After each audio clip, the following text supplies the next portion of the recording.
What's going on, people? It's your boy D Brown, recruiting advisor, and I'm joined today a special guest, man. This is one of those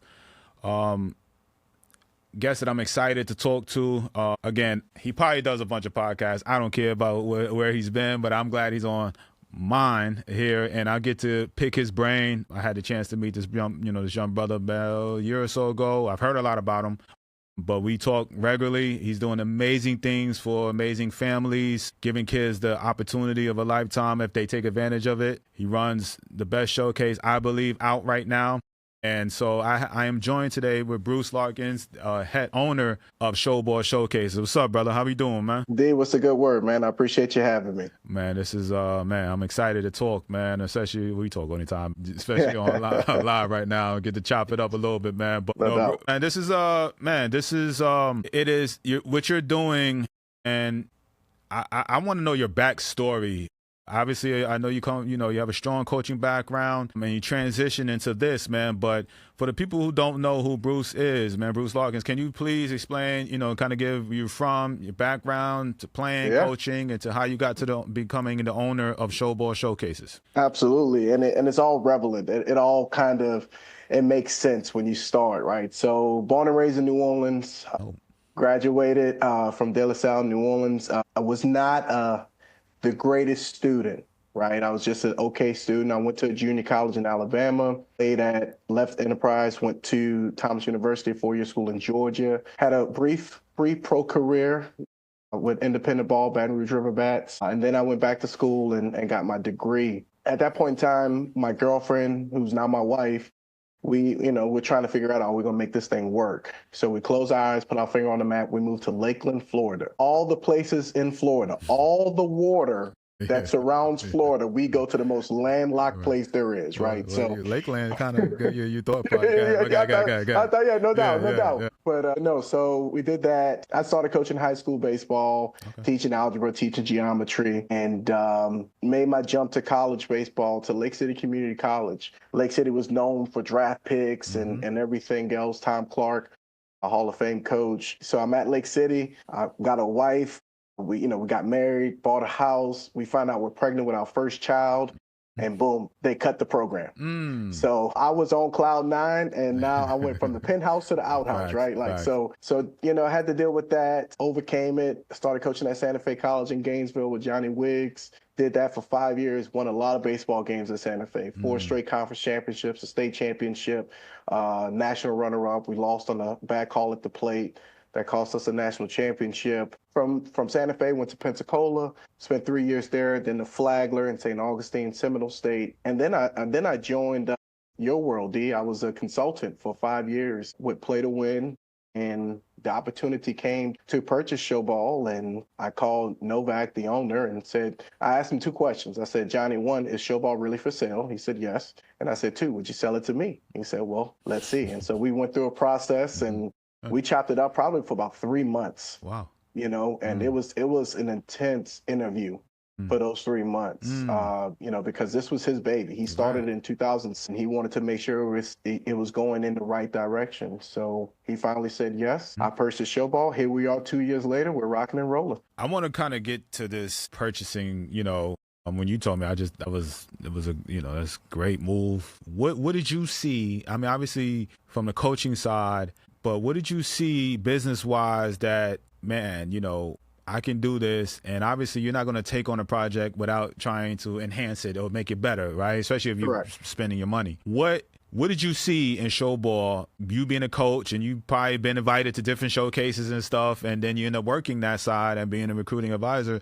What did you see in Showball which made you feel like this is the business that I can take over and buy and take it to the next level, as opposed to, I'm sure you had other opportunities? Yeah, no, Showball's special. And it starts with the coaches. The reality is, I am Bruce, right? But I can be replaced. If somebody came and offered me X money and to get Showball, I just got replaced, right? But what makes Showball special and so different are the coaches, all the people that work behind the scenes as well. Just being from the coaching side, because as a coach, I would always work Showball events. From the consultant side, I would always encourage my clients to go to Showball because it's such a good event. Just seeing that, seeing behind the scene, and then on the field as working it, being the grunt guy. I was the guy that was radaring kids. I would get the 60 times. So I was in on the ground level. And so I literally saw it from the bottom to the top. And I got to pull back the curtain, see what was happening back there. And it's just such a unique opportunity to get in front of so many head coaches. Like, it's an amazing feat with Johnny when he put this action into effect and put this plan into effect. It's you come to a smaller event of Showball, like our West Coast event in California or in Chicago. That's a smaller, quote unquote smaller. That's 45 head coaches on the field. Crazy. That's like, so I don't even think it's small, because I've sent parents in and they were like, dude, this is so amazing. Well, that's what I'm saying. So it's crazy. When you get to Boston and New York, you're talking 65, 70 coaches on one field. Wow. So just the pure exposure, the opportunity that kids have, and being that I was a junior college coach, I understand that exposure works both ways, right? You can get exposure, you can get exposed, but you have to have that platform to get there. And Showball just provides that platform for them. And this academic world that we live in, as Showball lives in, prior to Showball 7 years, let's go back 8 years, I was not in the academic world. Right. I could pick up the phone, I could call Florida, I could call Mississippi State, I could call Georgia, I could call all these big schools. Right.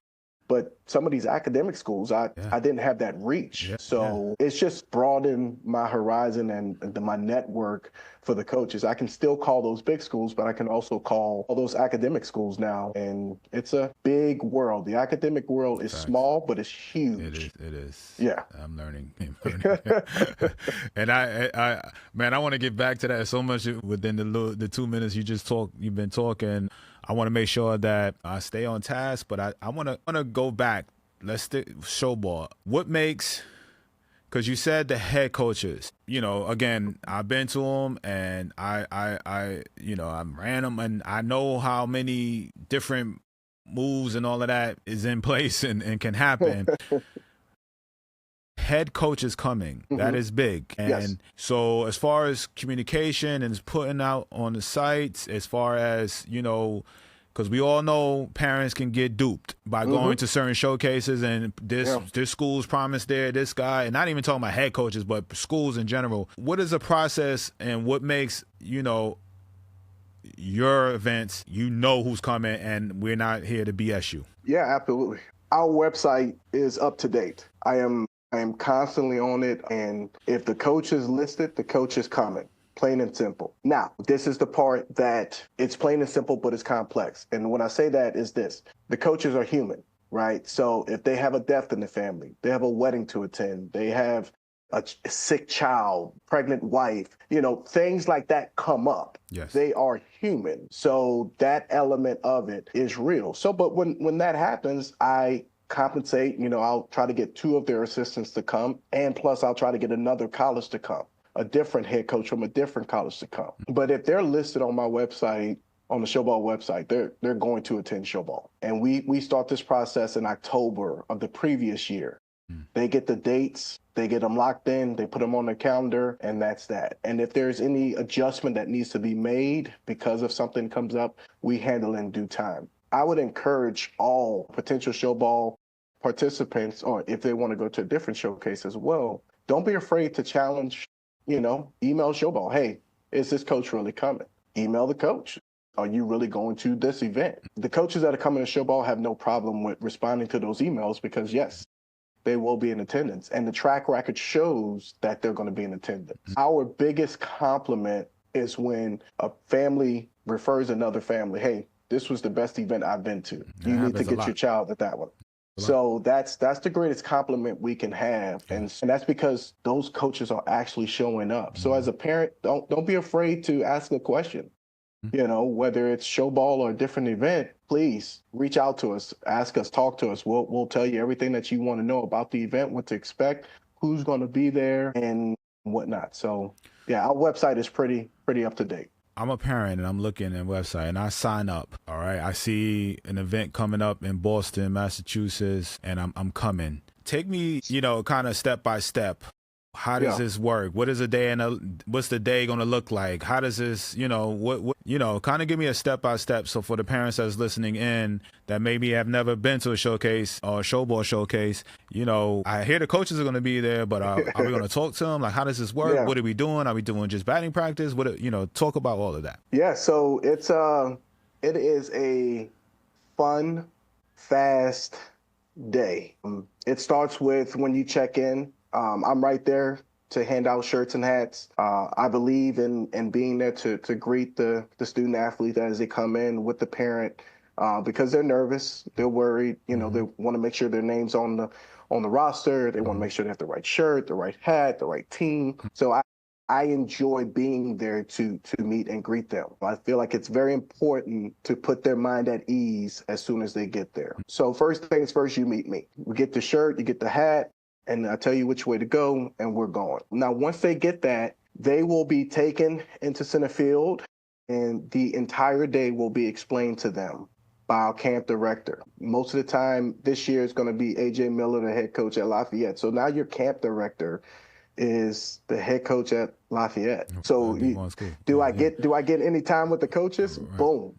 You got the Lafayette head coach right there. Right. And he's directing you on what to do, where to go, et cetera, et cetera. Mm-hmm. So he's going to tell them how we're going to do it. And we break up there's three groups. So let's say we have 9 teams out there. We have 9 teams. We'll have 3 teams running the 60. We'll have 3 teams doing their defensive showcase. And we'll have 3 teams warming up in the cage. So all of this is happening at one time. So even though I said 9 teams, you say, oh, that's a lot of kids. But you're constantly moving. The ebb and flow of the event is great. And then once the 60s are done, the defense is done, the cage is done, they rotate. Cages go to 60s, 60s go to throw, defense goes to cages, and we rinse and repeat, and we do that again. So they do that. That takes about an hour 15 to get through. Then we move into double barrel BP. So at our event, you will get 2 rounds of batting practice, between 8 to 10 swings, depending upon the day, the time, so forth and so on. So 8 to 10 swings on both sides. You will face a left-handed pitcher. Mm-hmm. You will face a right-handed pitcher. So coaches get to see you face both types of pitchers. Again, exposure works both ways. Sometimes lefties don't like those lefties, but coaches need to see that. That's an important step of a recruiting process that you may not pay attention to. Oh, it's not that big of a deal. It is a big deal to a coach. Yes, it is. So you get double barrel BP. After they finish double barrel BP, well, let me stop that. During double barrel BP, we've added a portion to our event. So this is of quality. So during batting practice, POs, as opposed to shagging, POs will be taken aside with Coach Dave Serrano, Hall of Fame Dave Serrano, is going to talk about the aspects of pitching development. So he's going to take those POs and their parents and talk to them about how to develop a pitching plan to be recruited. So not just throw hard and strike people out, but how can you set up hitters? How can you develop a third pitch? What you need to do. So we're giving them facts to improve their game while they're there to showcase their game, right? So BP's going on, POs over here. Once that finishes, everybody goes to their individual position, whatever they choose. Catchers with catchers, shortstops, second base, et cetera, right? During that, while the players are on the field working with their coaches, if you come to a showball event and you're a middle infielder, Ed Kahovic is going to be in the middle. You get to work with the Holy Cross head coach because that's where he's going to be every single time, right? So you split up and we go off. Now the parents get a question and answer with the premier list of coaches that are there. We're talking Harvard, Lehigh, MIT, Amherst, Swarthmore. The parents get that one-on-one time with these coaches, and they can ask whatever they want. And the kids can't stop them and hit them and say, Mom, you're embarrassing me. Right. The kids are on the field. Right. So parents get to ask all the questions they want, and the coaches are there. Right. they get 35 to 45 minutes with these coaches. Wow. So, that value is there for the parent as well. Big time. So once that finishes, then we have our meet and greet. So the players will have between 35 to 45 minutes to go and talk to any head coach that they want. Wow. The coaches will be spread out.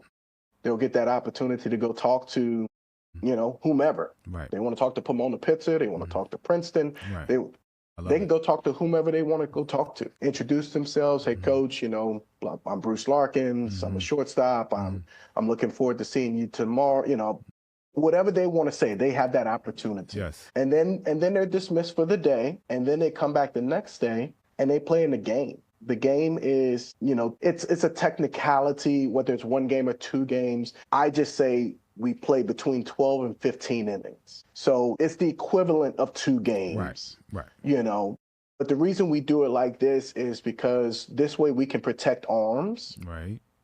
They can throw their batters. They can throw to their batters and not overextend themselves. We try to give POs anywhere between 9 and 12 batters. We don't want them to extend themselves too much, but we want them to showcase what they have, and can you be recruited off of 9 to 12 batters? 100% you can. 100%. You dominate the strike zone, you spin a breaking ball, and you do it over 9 batters. That's consistency. That's what a coach needs to see. Yep. So once the game is over, the day's still not done. Once the game is over, they now get pulled aside by a coach that was assigned to them, that's been watching them all these 2 days. They don't know that the coach has been assigned to them, but the coach is assigned to them. They pull them aside and they give them a 5 to 10 minute breakdown of their game.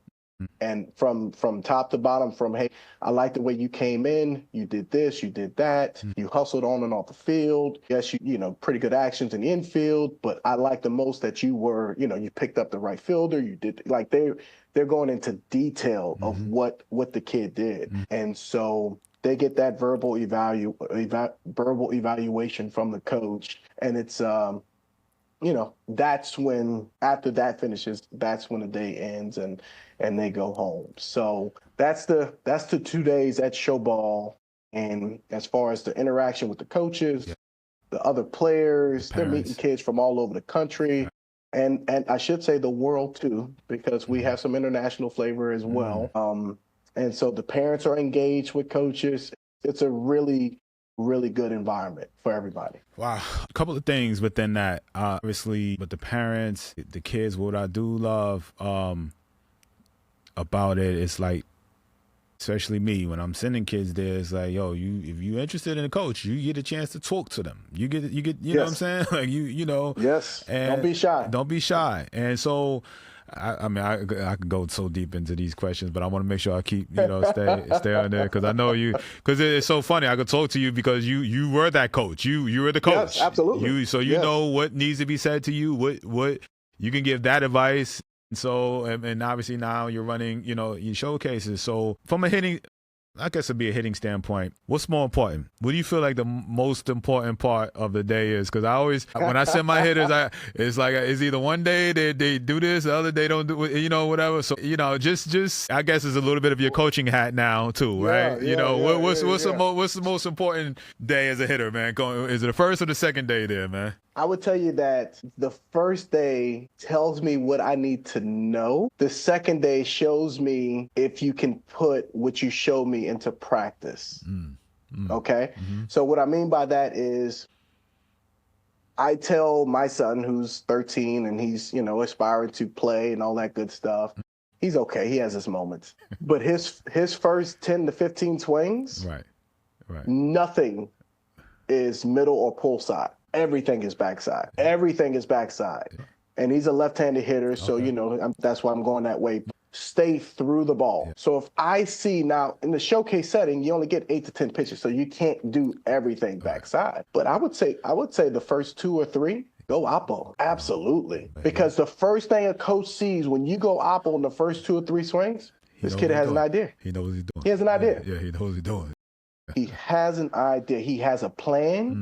He's sticking to that plan. Okay, that intrigues me. Now, as he finishes his round, Is he showing bad speed? Does he have pop? So forth and so on. Yeah, we can get to that, but I know he has a plan. So now I get to the next day. Can he put that plan into play? Because we all have an idea of how we want to attack things. Facts. But not everybody can attack it the way we think it. And you got the human element of the guy on the mound. The human element of the guy on the mound, because he has a plan too. Right. He try to make some money too.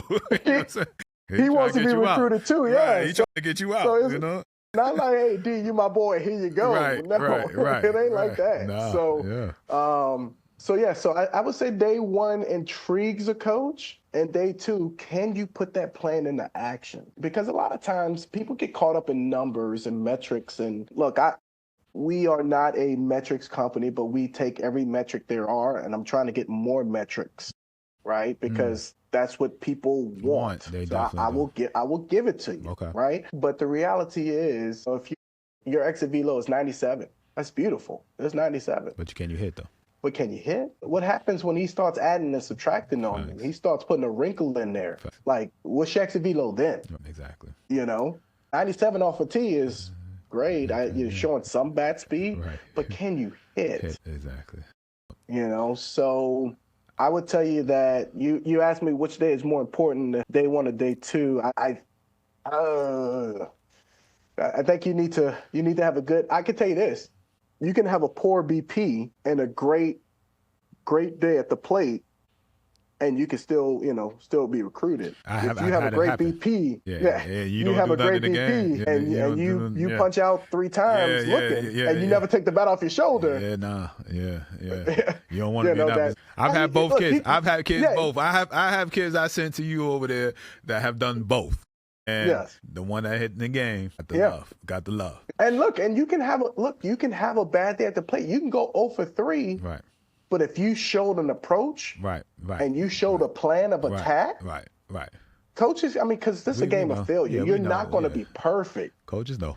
They know what you're doing. But you got to have a plan. You got to have a plan. If you just go up there like just see ball, hit ball, I get it. That is simplistic, and that is what we want it to be. But you got to have a plan within that see ball, hit ball. So I'm going to go here too. This is lessons right now. So I'm hoping. Man, parents listening in, they gonna get it. So, again, you've been on all sides. This is just straight value for parents and players. You run these all the time, and I want you to again put your coach's hat on again. And obviously, if I am a player, how and what am I saying to Coach Larkins from so-and-so school? Okay, I'm at Showball. I got a minute, 2, 5, you know what I'm saying, to talk to a coach over there. What's some of the key points that they need to make sure that they need to hit? How do they approach the conversation? What's the energy like? Can you give some tips on that? Because you can do it from, again, you see it happen all the time, and coaches interviewing kids and all of that, and you were a coach. Yes. I think this would be good value right now to the players and parents listening in. Yeah, you have to differentiate yourself from other people, right? What makes you stand out? And it's not, the question I would tell my clients, this is what I would tell my clients. You don't want to be this player, okay? You don't want to go up to a coach and say, hey, coach, what do you look for in a shortstop? Because if you ask me that question, I'm going to tell you what I want my prototypical shortstop to look like. I want him to be 6'2", 180, running a 6'6", left-handed hitter that can really defend. And if you're not that, you just eliminated yourself from that coach. So don't put somebody else's profile in a coach's mind when he's thinking about you, talking to you. How do you differentiate yourself from other people? And one thing I would always tell my clients is, the weight room. The weight room is a separator. It separates, for lack of a better term, the men from the boys. Right? Because in high school, you're trying to become a man. You're getting to that process. Once you get to college, you're pretty much a man. Right? And that weight room is what is that great deciding factor. So as far as talking to the coaches, what you can say to them, I would talk on that. That's the easiest thing I can say is, hey, coach, currently I'm lifting 4 times a week as a shortstop. How often do your position players lift? So now you just mentioned something that no other kid has talked about, because every other kid has talked about, I run this, I do this. You separated yourself because you not only told him you're in the weight room, which he can look at you and see if you're in the weight room, and then 2, you've given him that you have a plan of how often you're in the weight room. So you have separated yourself from everybody else. And now he talks, well, our position players are lifting 5 to 6 times a week. So now that also gives you the information that you're 4 times, you got to up it to 5 or 6. Facts. So now you've asked him a question, you separated yourself, and you got something you could take away to get better at, to impress the coach you talk to. Facts. Whether it's the weight room, whether it's, hitting how many swings, right now I'm taking, you could take that little, that little nugget, as you put it, and twist it to whatever you need it to be. Right now, coach, I'm hitting, I'm taking 300 swings a day. How many swings do your players take? Whatever the case may be, you can tweak it to fit your mold, your profile. But that's how you differentiate yourself. The worst thing you can say is, what do you look for in a player? That is the absolute worst thing you can say to a coach. That right there, man. That I think these last 5 minutes, you just just what you just said right there, man. Because everybody wants to know, how do I approach a coach? What should I say when I get a chance? Some don't even get a chance to really talk to the coaches. You know what I'm saying? The fact that you're providing that for the show, at Showball events is great. But you got to make sure you take advantage of those opportunities, not just while how you play, but, in the interview process too, because you can leave a lasting impression with these coaches. So on what you said, and that's a great, again, nugget that you put like that. So let's get back to the business side. I appreciate that, man. That was dope, what you just said, man. Great information. But let's get back to the business side of Showball, man. So, you mentioned Boston, you mentioned, Cali a little bit, but how many cities are you in right now? And all of them academic, or do you have variations of showcases? How does that work? Yeah. So right now, we have for 2026 upcoming, we will do 9 different showcases, 7 of which are the academic and the other 2 are non-academic, but there are academic schools in there. I'll explain to you. So we start off in California, June 10th and 11th at Orange Park, at Hart Park, in Orange. And then we're in Naperville in June 16th, 17th, and then we're at Tufts 9th and 10th, 11th and 12th. So all those are four academic events, because the Boston one is 2 separate ones. So those are the first 4 events. They're all academic. Then we go back out to California for what we call the West Coast Head Coach event. So that's where USC comes in. You see Santa Clara, Utah Tech, Arizona State, TCU, Pepperdine, so we get more of that West Coast flavor, not necessarily. You got to have good grades to get into those schools. Right. Don't get it twisted. Right. But it's the academic requirements, and those requirements they're just different. So we do that in July. Then we're in New Jersey this year. We're going to go to Montclair State this year in New Jersey, August 3rd, 4th, 5th, and 6th. Then in September, we go back to California for another West Coast head coach event. And then we finish in Florida for an academic event. So 7 academic head coach events, 2 West Coast head coach events, and for a total of 9 throughout the summer. And so, we're in Orange 3 times. We're in Chicago once, we're in Boston once, we're in New Jersey once, twice. Once, and then Florida once. All right, so parents, you can see that you can't blame location, you can't blame, you got a West Coast, you got, Midwest, and you got Northeast, and you got Florida. All right, so you got every section hit. There is travel involved, but the value that you get, you're hearing it. Head coaches, 40-something coaches. Right. Well, my son, he's okay, but he's not necessarily, high academic Ivy League. Okay, that's why you got the West Coast ones, all right, and the one in Chicago that you can, right? Yeah. Right. And that is and what we do, and I don't mean to cut you off, and what we do is, the reason we have those different locations for the academic is, one, for those, for when's the next time, if you're an academic kid, when's the next time you're going to have all 8 Ivy Leagues schools on one field in Southern California. You're not.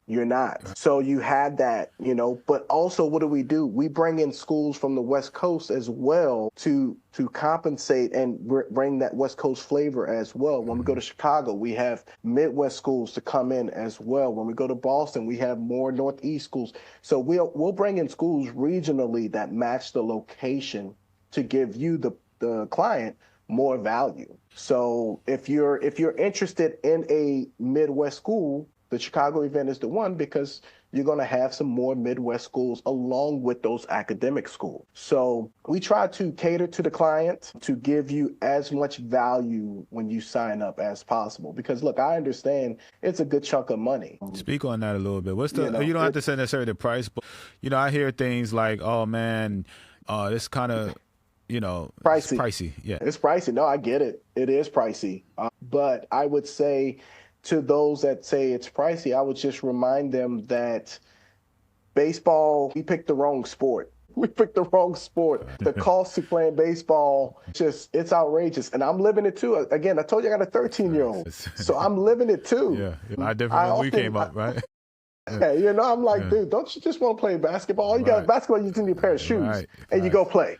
Baseball, you got to buy the glove, you got to buy the bat, you got to buy the batting gloves. For your children, if they wear the sliding mitts and the this and the that, my child, he won't get that, because I'm too old school when it comes to that. It shows character if you break a finger. Let's go, deal with it. But no, baseball is an expensive sport. It really is. I mean, that's the reality. And for those that make it to the big leagues and get a payday, they get reimbursed for all the money they spent. But the majority of us, it's money we spend because we enjoy the game. The best for our kid, and giving them, we're investing. Yeah, you're investing in your kid and giving them an opportunity, because again, I go back to, yes, it's expensive. But when's the next time you're going to have all 8 Ivy League head coaches in one spot for you to showcase in front of them? If you go to individual camps, which I do encourage, we do encourage to go to schools' individual camps if you're interested in that.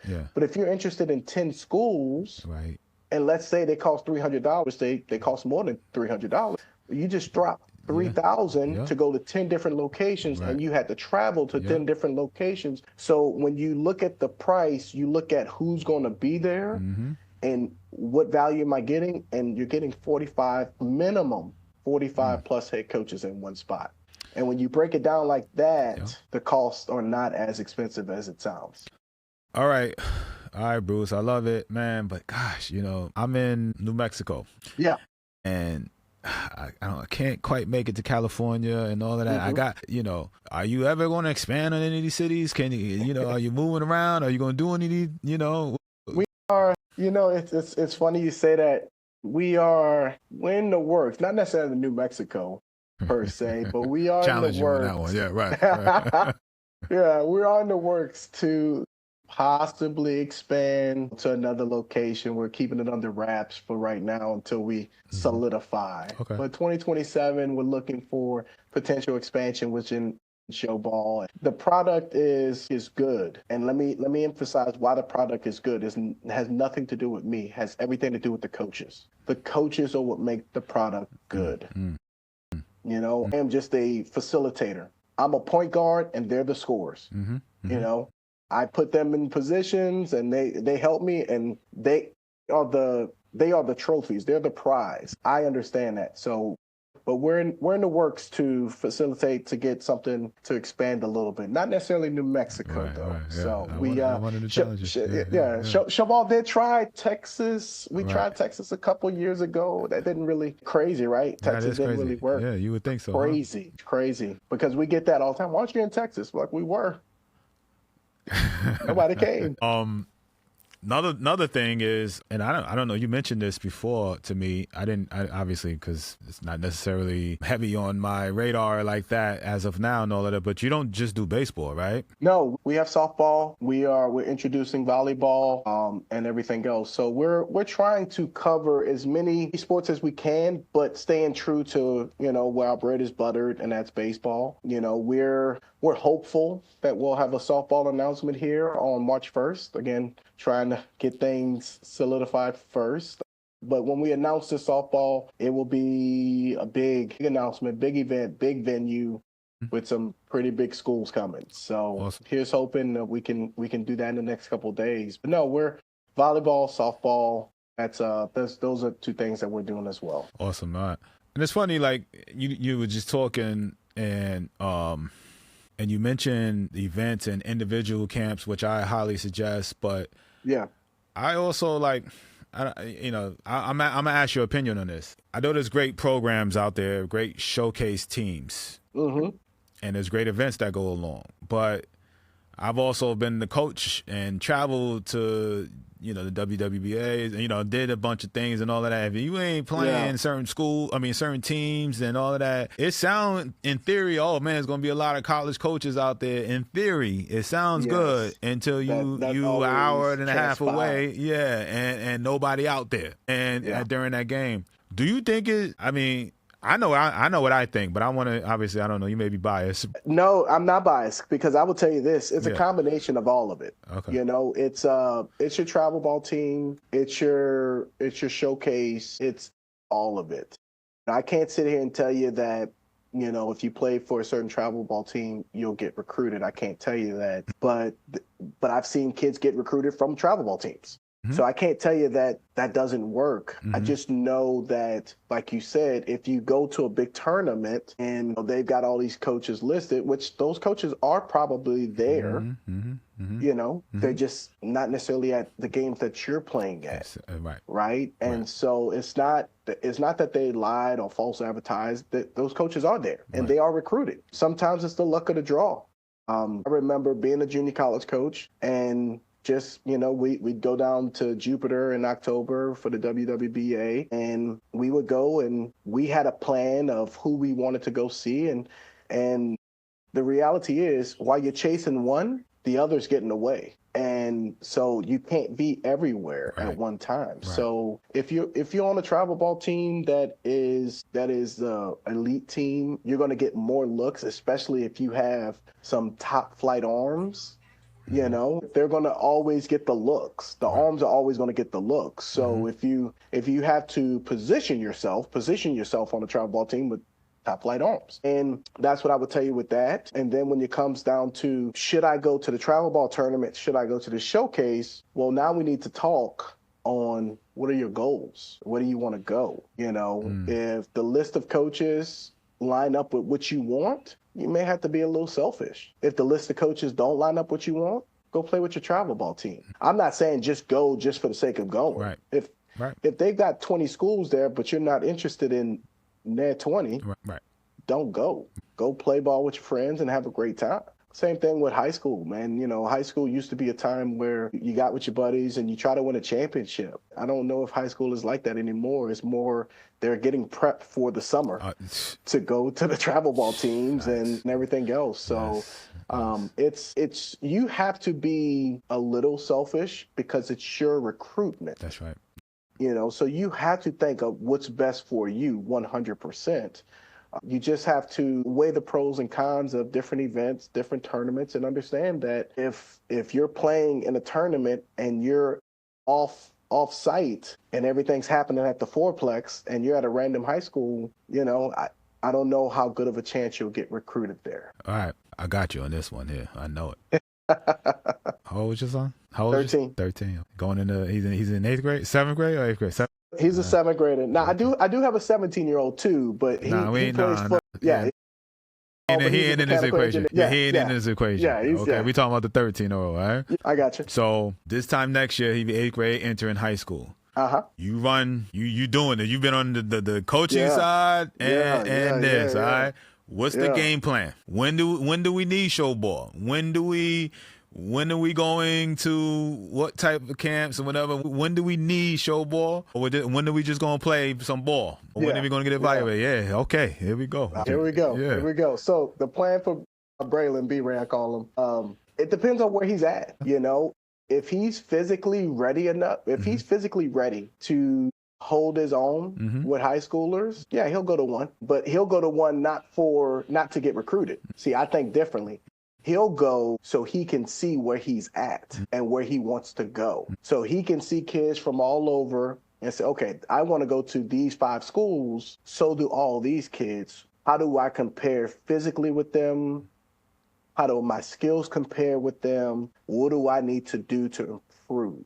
So I always tell people, they say, should I come ninth grade year? Should I come sophomore? Is it too early? Right. Number one, it's never too early. Going with it, but I was using your son as a but as long as you have a plan, it goes back to having a plan. If you're going to ninth grade year and you think he's going to get an offer, that's a bad plan. That's a bad plan. But if you're going in there for him to just kind of see, compare and contrast, like, okay, this is what I have, this is what I need to work on. You get to get that interaction with the coach, because the coach will tell you, hey, you're ninth grade, man, this is what you need to do. You need to get better at this. So now it takes me away from saying, Braylon, you need to do this, you need to do that. Right. Now a coach is telling him what he needs to do, and that's what he wants. Facts. I mean, that's gospel, right? So as long as you have a plan, that's okay. So he's already, he has a plan. I He's already told me. I understand. He's already told me. I said, you'll be able to come after 8th grade year. And he said, oh, well, yeah, I can handle it. I love the confidence. But I'm glad we, again, I wanted to just talk about, a typical athlete, but I was like, man, you mentioned your son, so I know you're going to go through this. So, yes, and 100%. I understand, now kind of take your son, I mean, you pretty much explained it. Yeah. I know it kind of goes across the board. The main thing you said is having a plan, but taking your son out of it. All right. Who is the ideal guy that needs showball, needs it? Yeah. I would say any academic minded baseball player. Because this is what I would tell my clients. I would ask my clients, are you a baseball player that happens to be smart? Or are you smart and happen to play baseball? Now, both of those guys need showball. But you're going for a different reason. But you're going for different reasons. And again, it goes back to a plan. So that's who needs showball. The academic minded kid that loves baseball, or the baseball lover that has great grades. They're not the same. They sound the same, right? But they are not the same. So when you look at our list of schools that are coming, you've got to have an academic background at the academic show. You have to. You also have to have that baseball element too. I got the pleasure. Yale is coming to Showball this year for the first time in a couple years. Okay. And I got the pleasure to go watch them play Bethune-Cookman last Friday night over in Daytona. Bethune is a really good HBCU. Johnny Hernandez does a great job over there. And, Johnny ran out a kid that was 92, 93 with 4 pitches. He's adding and subtracting, keeping the Yale hitters off balance. Yale ran out a kid that was 97 and 98. Yeah. So, crazy. I mean, it's a good ball game. So my 13-year-old's watching them, and, we're watching BP. And I said, Braylon, what's the biggest difference you see? He said, they all look strong. The weight room. Go back to the weight room. But you can't just be smart and think, oh, I have a 1,500. I can go to Yale. I just told you they're running out their Friday night guide. 97. I just got goosebumps. It's you have to have both elements to play at these schools. And I think a lot of people, again, as a consultant, I would get this question, Bruce, well, how many kids have a 1550 SAT? That's what I was about to go. A lot of, like how many kids have that? And I'm like, a lot more than you know. Think, I have realized that. A lot more than you know. I was like, I didn't realize how hard it is to not only get into the school, but be good enough to play at those schools and have the grades. That combination, like I would thought it would be like you said, a 1500 SAT. You could play a little bit. You'd be all right, but not, when I'm like this, it's funny. I saw that from a, obviously my daughter plays tennis, and it was a post on IG about that. It said it's actually, they use the percentages, and I don't want to, basically it was just as hard to get into an Ivy as percentages wise to go play at an Ivy at, as far as play and the grades than it is to go to play at the SEC. You know what I'm saying? Like, it's just as hard. It's just as hard. It was like real hard. And it was tennis, but I know it translates to baseball too. It does. Yeah. And so that's why when you have an opportunity to play in front of all these coaches, you got to take advantage, because when's the next time you're going to be in front of your Kyle at Penn or Pepicelli at Cornell? What is those? I know it's hard to I know it's hard to reel those numbers in. I know last summer one of my guys balled out and he got the offer he wanted from his performance at Showcase. I mean, not Showball. And so it took time. So it's not like it went right after Showball, you know, boom, he got the, but if you really think how the whole dynamic, the timeline all went, it came and it started, and the trajectory started and changed from Showball. So, I mean, I guess you would have to have some type of percentage. I know you don't want to get. I don't know. Tell me. I'm asking you, what are the numbers that, you know, people that, you know, the kids that go there, you know, walk away with opportunities, you know? So roughly, and again, it's rough numbers because the question you just asked is I could take it two different ways. That's why I say roughly. You said, what's the percentage of kids walk away with an opportunity? Not necessarily the committed kids. That's true. Because there are a lot of kids that get opportunities that don't take the opportunity. Yeah. So when we talking that, when we clump in opportunity and commitments, we're north of 25%. We're north of 25%. Because the reason it's so high is because we have schools that choose to only come to Showball. They don't go to any other event. So they're 90% of their recruiting is at Showball. But why? I mean, you know, they're academically a fit, which is normally one of the biggest. You know, talent and academics are like the two things, right? So you're going to see the talent, and you ain't got to wonder, like, I wonder if he could, you know what I'm saying? And so, like, that's why I say, like, it's a win-win. And you know, I got a couple more questions. I'm gonna get you out of here, man. You good? I'm gonna make sure I get my thought, because there were so many different questions came out so fast, man. Yeah, man. The offers came in. It was D1, D2, D3. I'm gonna make sure my mind. But it'll come back to me, because it was a question based off of, you know, when you talk about offers, opportunities, how tough it is, but also like going to these showcases, 25%, and you know, I didn't know that number, and then only coming to the Showball events and doing the recruiting. It was based off of that. And a friend of mine, is funny. So years ago, I didn't hear a Showball. And a kid of mine, he's at Lehigh now, and so he went and balled out at a showcase, and he was a sophomore. Early, and at that time he ain't played a varsity game yet, but he obviously was a D1 guy. But at the time though, he wasn't a varsity player yet. You know, that's when I did a little homework. It just so happened I know at that time a Lehigh recruiting guy. He's now a pro guy now, but back then he was a recruiting guy from New York. He liked the kid, and a year later he offered, and you know, whatever, rest is history. From that point on, I did doing my homework, and you know, realizing like, okay, man, like there's something to this, man. This is, you know, it's almost like I'm coming in. If I have the grades, okay, and one of the questions is coming to me, so I did that whole little thing to make sure I had to give myself time to come. I have 3-point-something GPA. I got this SAT.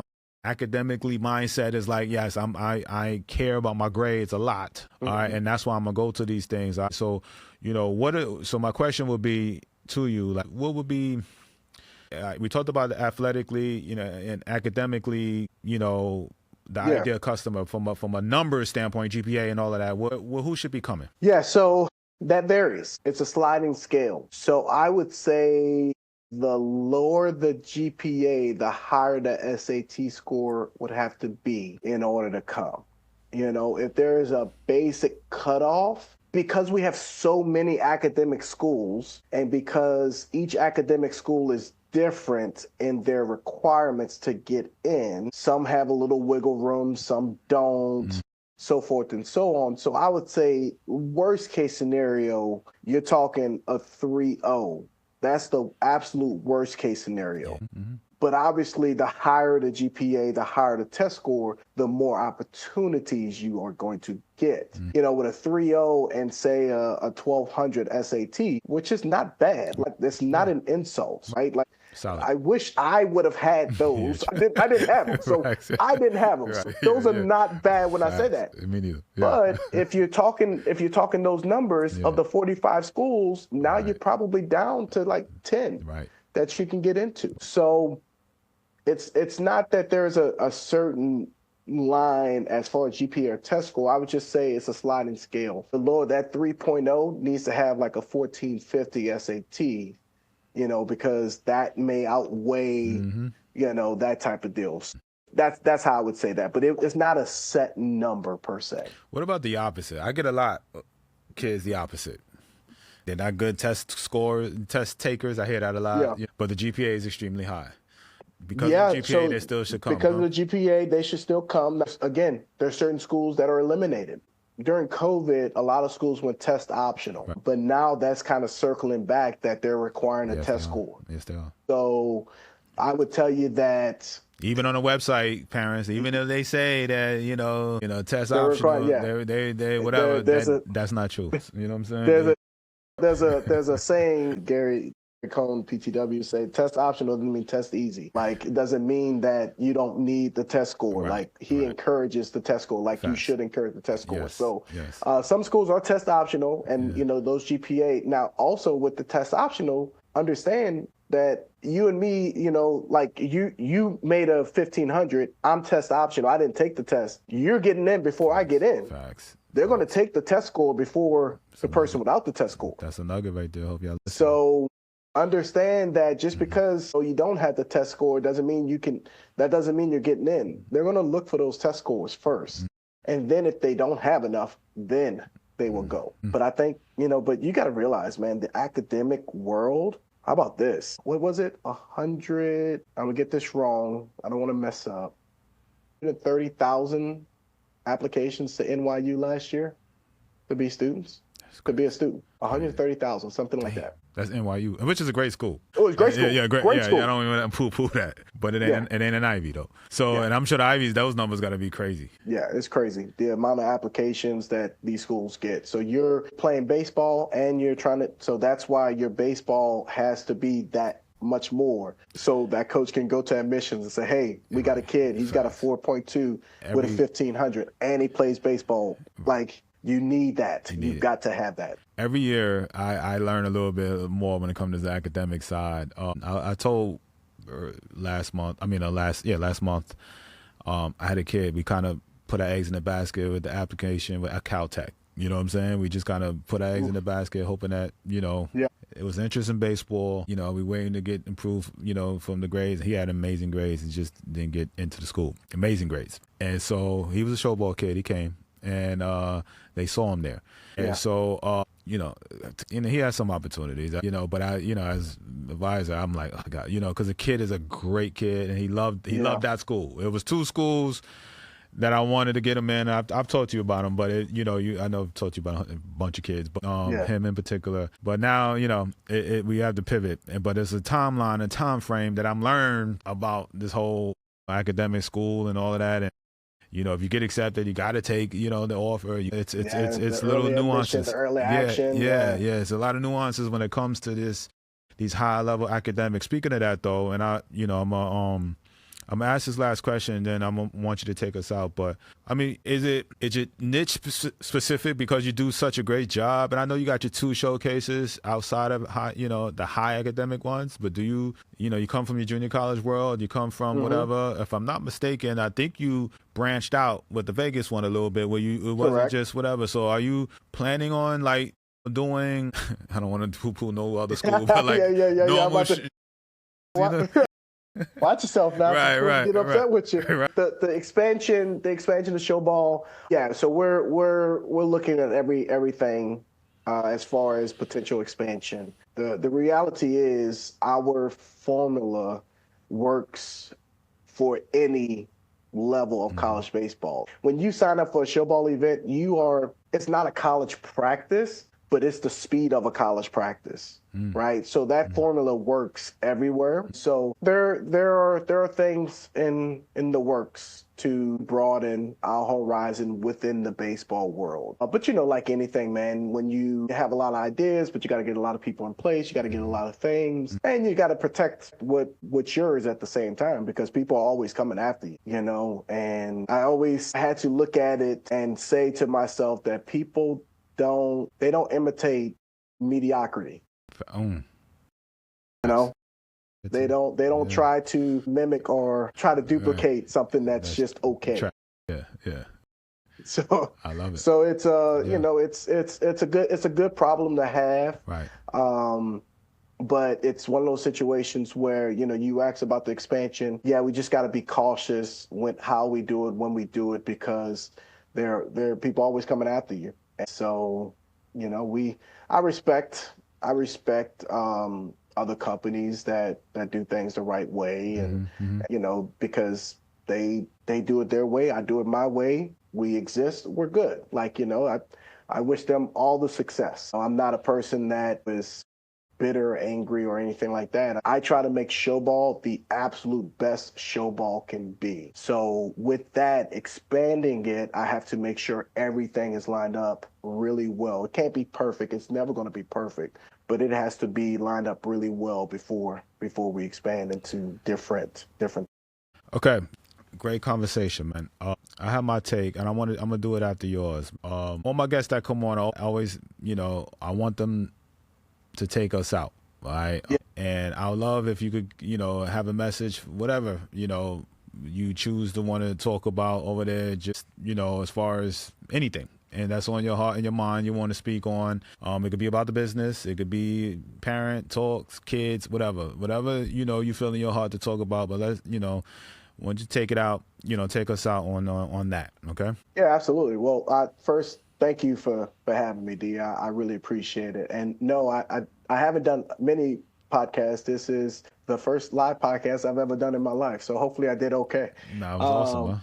Yeah, it was awesome, man. But as far as taking us out, man, I would end with this. When it comes to anything, showball, any other showcase out there that you're looking at that you want to go to, I would tell you to really do a deep dive.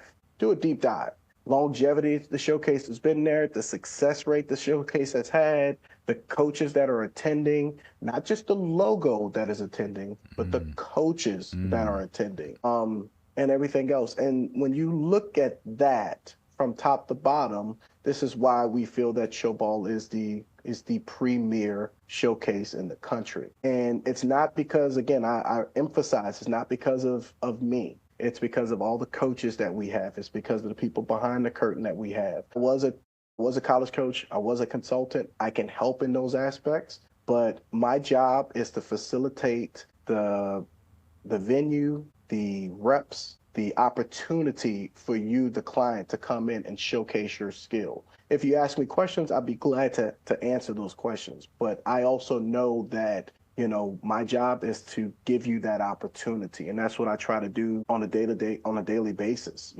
I treat people how they want to be treated. I treat people how I want to be treated. And it's with the utmost respect that I say that we believe showball is the best in the country, because that's how we operate day in and day out.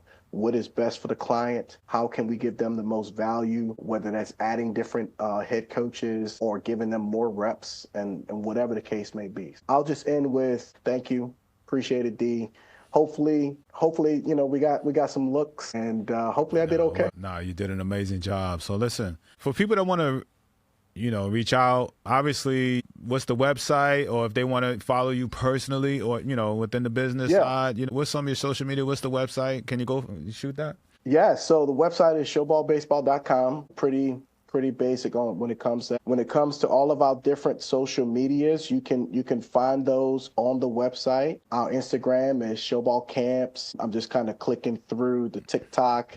It's similar to Showball Baseball Camp. Twitter is, again, Showball Baseball, Showball Camps. So we're on all major platforms, and we're posting consistently. One thing that we take pride in is we post our commitments as well. So, we try to give those kids love that came to this event, try to get them out there, get their name out there. So we're on all major platforms, X, Instagram, TikTok, and Facebook. As I look, our social media just posted a nice little showball. Head coaches make final recruiting decisions. That's our motto. At the end of the day, play in front of the ultimate decision maker. A head coach doesn't come back to his recruiting coordinator, hey, I like a guy, go do some research on him. That's right. That's not how it works. Yeah. So there you go.